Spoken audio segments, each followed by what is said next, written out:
Good morning, Montreal. Matthew Rosenquist, and we just heard a great panel talk about critical infrastructure. Well, we're going to talk about it a little bit more, and we're going to talk about it at a higher level, right? Cybersecurity is about protecting our way of life, our technology. And when we talk about critical infrastructure, it just so happens it is the ultimate target for the most sophisticated and well-funded threats. And that's something we have to deal with because those threats are getting stronger and they're getting more aggressive. And we have to deal with that. Unfortunately, the bodies, the companies, the organizations that oversee critical infrastructure in our world, they can't defend them against this level of attack, the attacks that are coming, not the ones of yesterday. We have to look forward. So when we talk about critical infrastructure, let's just take a moment and think about that. Critical infrastructure makes sure that there's food on the shelves of the grocery store, that you have clean water and sanitation, that you have the ability to get your money from banks. It is the underpinning of modern society. And governments have an obligation to make sure that that foundation remains secure, remains accessible. But there are adversaries out there who are not interested in that. And that's what we're going to talk about today. Because the private sector, in many cases, owns, oversees, and manages these critical infrastructures.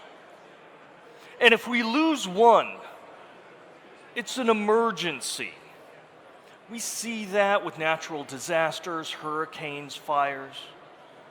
But these are all interrelated, right? And local events where one of these goes down, again, it's an emergency.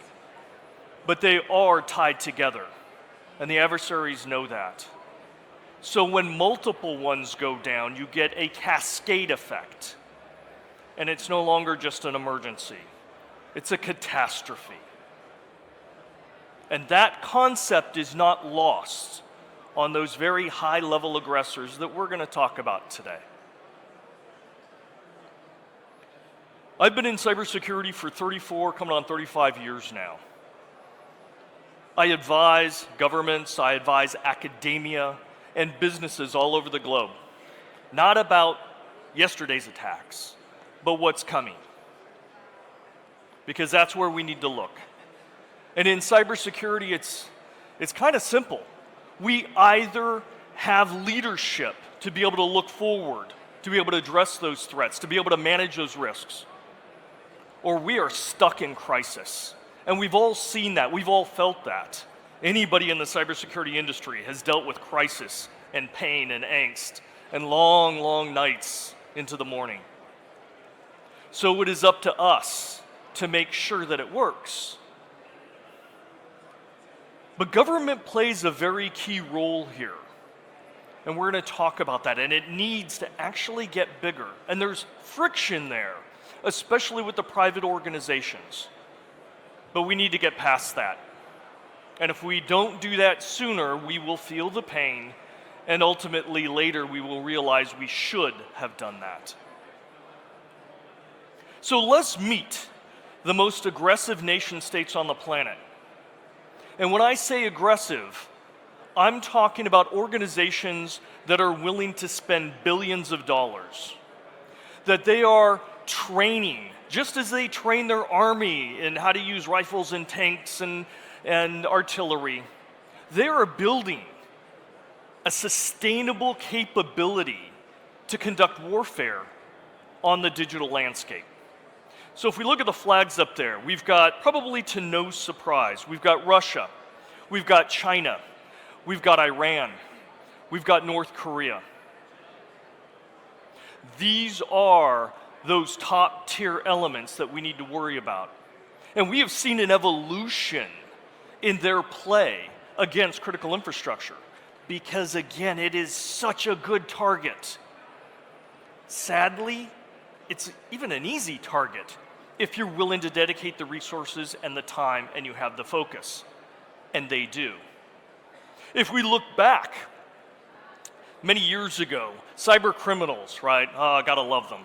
They were willing to spend thousands and sometimes even tens of thousands for a 0-day, a vulnerability. But then we saw nation states come on the scene. And it went from thousands to 10,000s to $1 million. Financial incentive. Today, we have vulnerability and exploit asks by nations like these for over $20 million for a single vulnerability. And they're not done. This continues to go up. They're willing to invest. They're willing to build that capability. And their number one target is critical infrastructure. Now, each one of these particular countries, they have their own motivations and flavors in what they want to accomplish. But it changes over time. And one of the common themes is to push political agendas, foreign policy. We see these countries also building up militaries because they see combined arms between the digital and the kinetic world as making sense. And we know many of their plans, and we've seen some of their early attacks. Russia against Ukraine. We saw a lot of cyber attacks come in. We're going to see more. Again, it's not about what happened yesterday. It's about what they're looking to do tomorrow. We've got countries here that are heavily sanctioned. So they use digital technology to get around those. Money laundering, for example.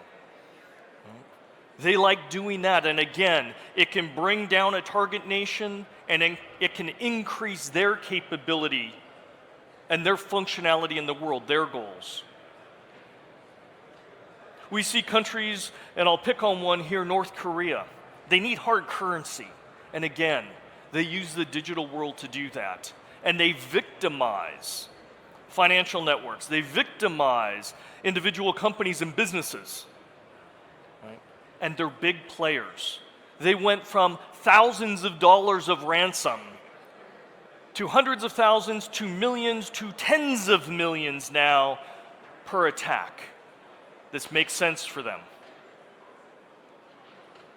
Economic espionage? China, by far. Last 30 years, number one player in that space, bar none. They want to steal the intellectual property of companies and critical infrastructure. And what we've seen over the past several years is disturbing. We've actually watched these nations come in and compromise various aspects of critical infrastructure. They come in and then they go quiet. Now we know why that is. These countries are strategic, they're smart, they know at a future point in time they will want that access. So a lot of what my colleagues are doing is trying to find where they've come in and where they're quiet and stealthy and hiding and evict them. But again, they're able to bring in tremendous amount of resources. They're able to tie their intelligence organizations. They can use humans, human intelligence. This is not just digital world passing packets back and forth. These countries have intelligence network, human networks that they use and leverage. And they leverage them very well. And they can do that. So I'm quoting Frank Herbert here. Any Dune fans? A couple? Okay. It's a quote that I like. Because if you can destroy a thing, you have power over it. And come on, we all love our digital world. Our lives have changed. We have embraced the goodness of our digital ecosystem around the world. But with that, it is accompanied by equitable risks that we have to deal with. And these aggressors, they want to be able to destroy something, control something, tamper with something, and the something that they're going after is that critical infrastructure. And this is where government comes in. It's no longer a nice to have. And the last panel talked about regulations. Yes, that's important. But there's more things than that. Government comes in as a major potential player, partner, and leader. Number one, it's got huge resources. More so than any individual company that runs critical infrastructure, more than any individual sector. And because they are overarching, they can tie all that together, they can add those resources in. Human, financial, you name it. The other aspect that governments come in to play is that adversarial perspective on things. Now, I talk with a lot of CISOs, and most of the cybersecurity community has come up through the ranks with a technical background. A technical background means you find a problem and you fix it, and your day is good, and you go have coffee. Adversaries are different. You go find a problem, you fix it, and the adversary shifts, changes, adapts, moves somewhere else.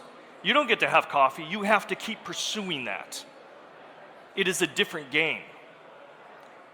That's why ex-military, ex-law enforcement are actually great. That mentality that they're dealing with an intelligent adversary.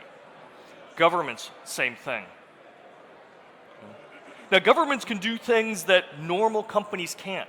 They can create regulations, right? They can hack back something that no company should ever try. It's bad news. But governments can. Governments can tie in their intelligence organizations to understand those threats, where they're going, and the tools that they're using. Again, the normal businesses that run and protect critical infrastructure can't do that.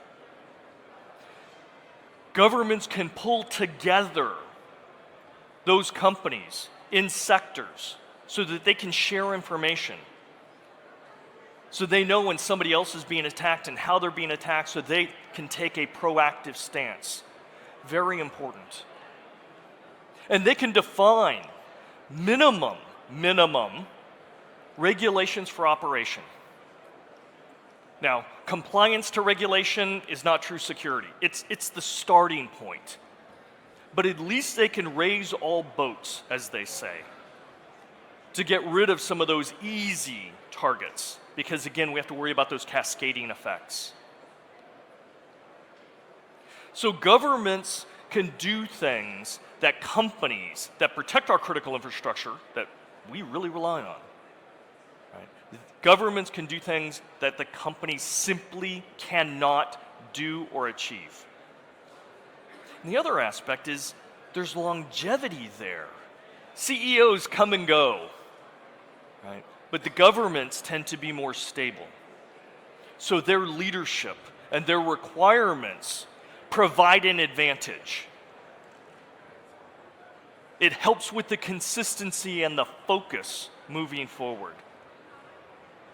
Okay, so top areas that governments need to apply. Leadership, we talked about that. We have to show leadership. Governments can come in and bring people together. Defining those goals. Sometimes it's in regulations, but in reality, the goals have to be much higher. Regulations are down here. Many of the sectors we looked at have horrible goals and they're not consistent. Government can help change that.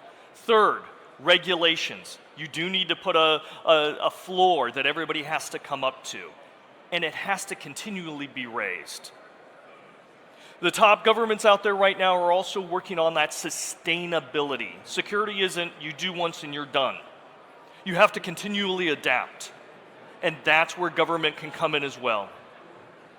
Sector collaboration, yes. Leveraging law enforcement. If you don't have the laws, they can't do it. If they're not trained how to investigate, it doesn't work. Right? And if you can't work together in law enforcement across the world so that you can apprehend, prosecute, and incarcerate, again, Regular companies can't do that. And then money, funding, innovation. The first axiom of cybersecurity is it's not relevant until it fails.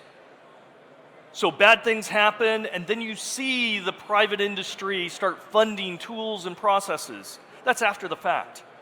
Governments are in a unique position where they can invest ahead of time, predictively.